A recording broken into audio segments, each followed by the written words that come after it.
Welcome back, Tonner friends. I hope you're enjoying the convention so far. This is actually day 5, and Rachel has named this day Sewing Day.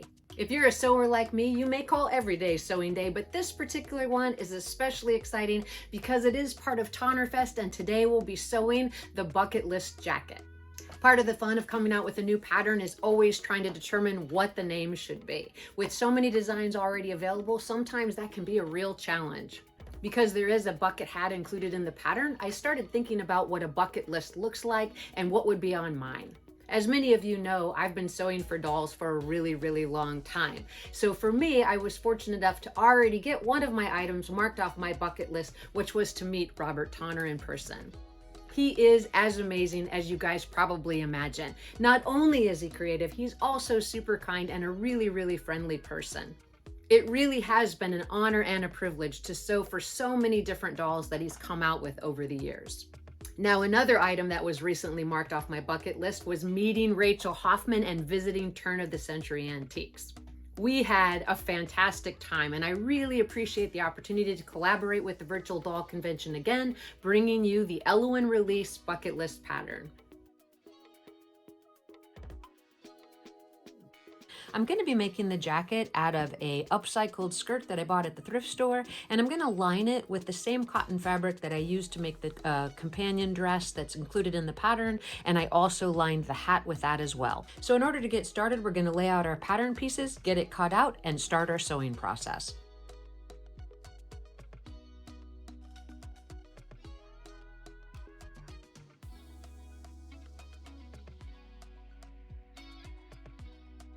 The first thing that we want to do before we remove the pattern from the actual fabric is to take some small clips in towards the curved edges of the pieces of the jacket so that sewing it together will be a little bit easier. Once I have those clips in place, I'm going to go ahead and grab the side front section and sew the darts.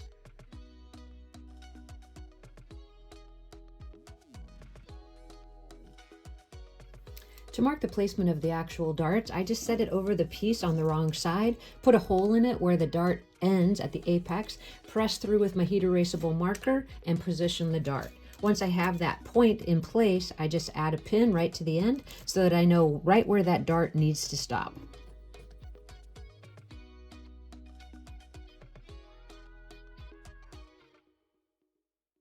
You're going to leave the strings a little bit long so you have an opportunity to tie that dart off.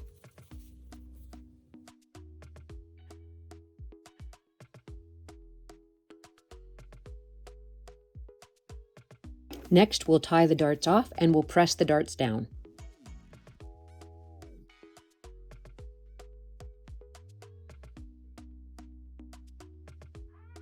From here, we're going to grab our front sections and sew the side front sections to the front.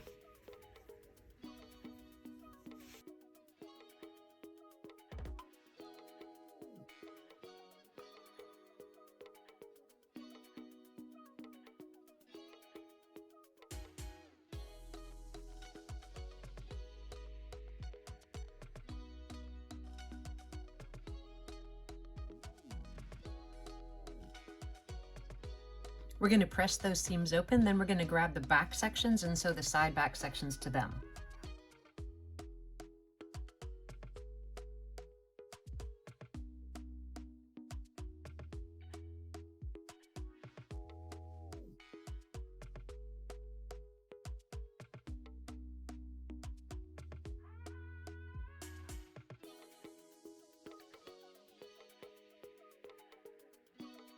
This jacket design lends itself well to doing some top stitching, but it is optional. If you do decide to do some top stitching, I recommend sewing the front sections to the back sections at the shoulder seams first so that you can run a continuous line of top stitching from the back of the garment to the front of the garment and you don't have to split that stitch. So I'm going to place those right sides together and get the shoulder seams sewn, and then I'm going to do some top stitching across that seam.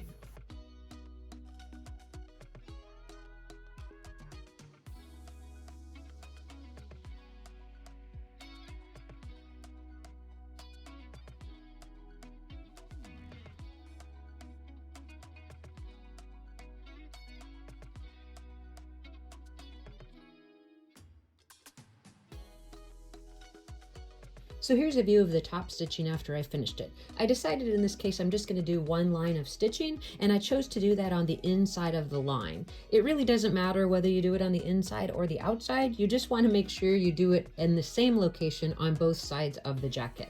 So now that we have that first portion of our top constructed, I'm going to grab our collar piece and sew it with right sides together, leaving the neck edge open. But before I do that, I want to prepare the little tab pockets that are at the front of the jacket. Pockets add a great detail to outfits, and I think that they can be very, very challenging, but I found a really interesting and cool way to make them a little bit simpler that I want to share with you today. So you're going to look at the pattern piece and you're going to fold in 1/4 of an inch down both sides and through that point, leaving the upper portion of the pocket unfolded.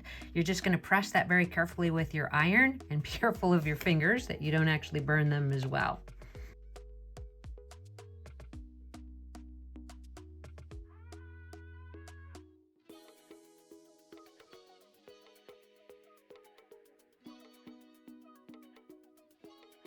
Once you have your pocket edges folded under, just make sure both pockets appear to be the same size, and then go ahead and grab some single-sided fusible interfacing. I've already cut a piece out right here. The bumps go down, and then I grab a piece of Teflon and just iron that in place, and that will hold the edges of the pocket down. And then I can top stitch it easily over at the sewing machine. With our pockets prepared, we're going to take the collar over to the sewing machine so it right sides together, and then we're also going to do the top stitching of those front pockets.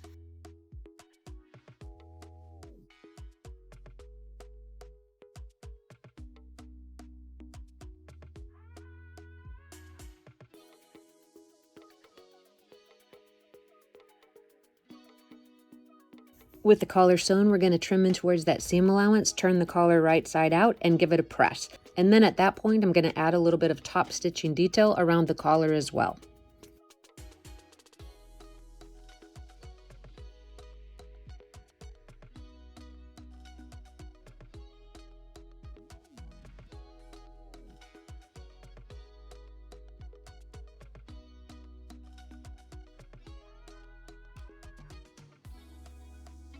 With our collar turned and pressed and our top stitch in place, we're going to find the center of the collar, and then we're going to match it to the center back of the actual jacket.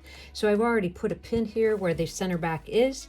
I think it's helpful to take a few clips in towards the raw edge of the collar, as well as around the circular edge of the neckline as you pin the collar in place. Now I'm just going to baste it in place, and I'm actually going to secure it in place when I apply the lining to the jacket. So those are the next couple of steps. Let's get those done, and then we'll attach the front tab pockets.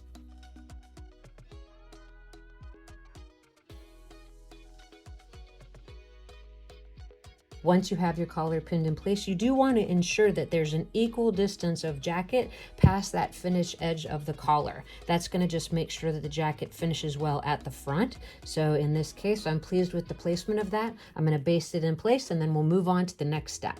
After checking both sides of the collar, I think that the basting turned out fine. We maintained that equal distance from the finished edge to the raw edge, which is going to be great. The next step is to grab our pocket. We're going to place it on the front of the jacket and secure it in place before we actually install the sleeves, making it a little bit easier at this step. I'm going to turn the upper edge down 1/4 and give it a press, place it on the front of the jacket so that it matches up on each side, and sew those in place.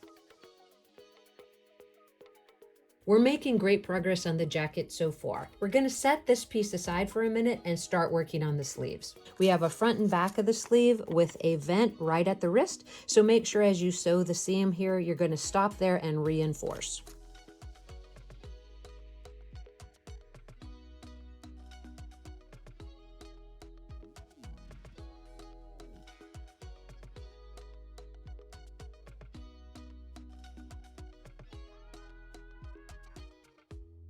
With the sleeve seams pressed open, I'm actually going to do a little top stitching on the back of the sleeve before I attach it to the jacket. So here's our sleeves with the top stitching in place, and then I went ahead and ran just a quick gather stitch along the sleeve cap. There is no gathers at the top of the sleeve, but we do want to pull that gently to create an ease or a rounding so that it fits easily into the armhole opening. Once we have that string gently pulled, we're going to place it right sides together into the armhole opening and sew it in place.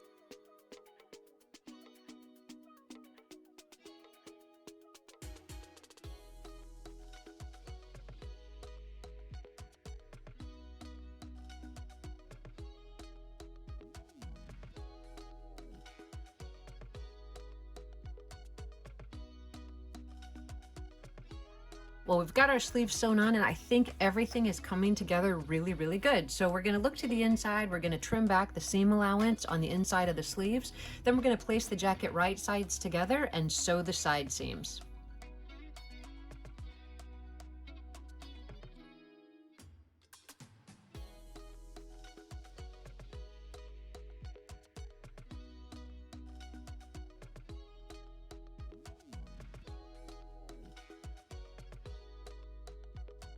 The next step in our construction of the jacket is to take the cuff pieces, fold them right sides together onto themselves, and sew the short ends. Then we'll turn the cuff right side out, give it a press, and do a little top stitching before we attach it to the jacket sleeve.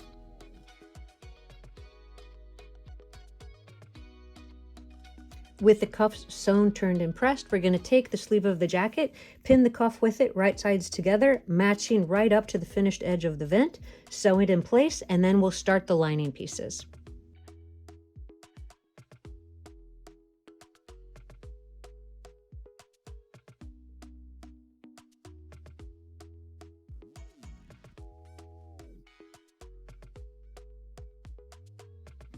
So I have the cuffs attached, and the only thing I did in addition to sewing it in place was I trimmed down the seam allowance by cutting the innermost seam from near the sleeve away to make it a little less bulky right there, and just gave it a press so that the seam pressed up into the sleeve. And I think everything looks pretty good with that. So off camera, I constructed the lining to the jacket in the exact same steps that I did to create the exterior portion, with one exception of actually turning up the sleeve cuffs at the edge 1/4 of an inch. Now that we have the lining and the jacket constructed, we're going to place the two pieces right side together and pin them. We're going to sew up both front openings and around the neckline, leaving the waist edge of the jacket and the lining unsewn.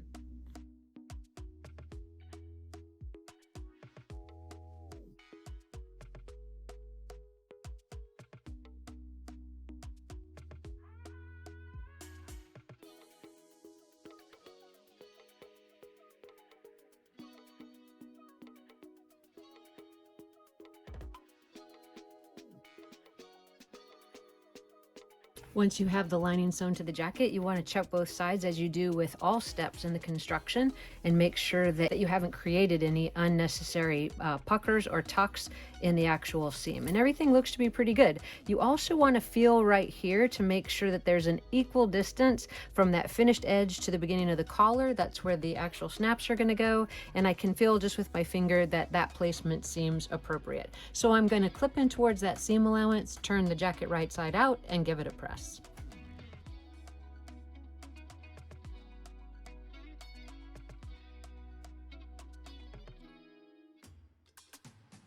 Once you have the jacket turned right side out and everything on the front is pressed and the sleeve lining is pressed into the sleeves, we're going to base the waist edge of the lining to the actual jacket, and then we'll actually get the waistband attached. We're going to grab our waistband, turn one of the long edges up 1/4 of an inch, and give it a press.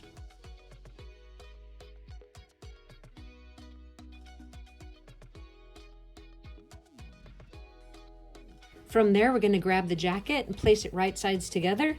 We're going to make sure that there's a 1/4 inch overhang at each side, pin it in place, and sew the waist seam.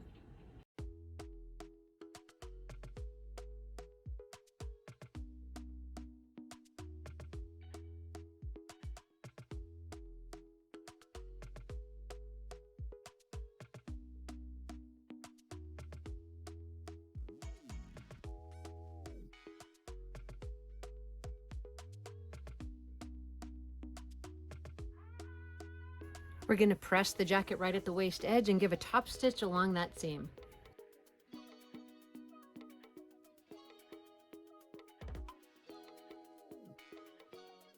With our top stitch in place, we're going to fold the extra waistband in towards the jacket, turn the folded edge up, and hand finish it to the inside of the garment near the lining.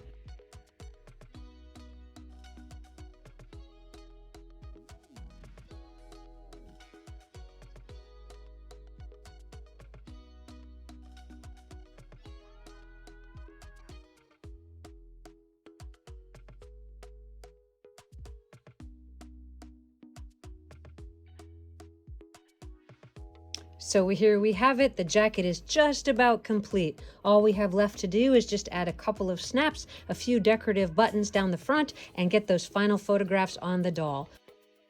We've made it to the end of another sewing video, and I think Ellowyne looks fantastic. She has a brand new outfit to wear as she checks things off from her bucket list. As this video wraps up, the sale for the Ellowyne and Nema dolls countdown begins. I hope you have a great convention, and I wish you all the best. I hope each and every one of you gets to secure your bucket list doll.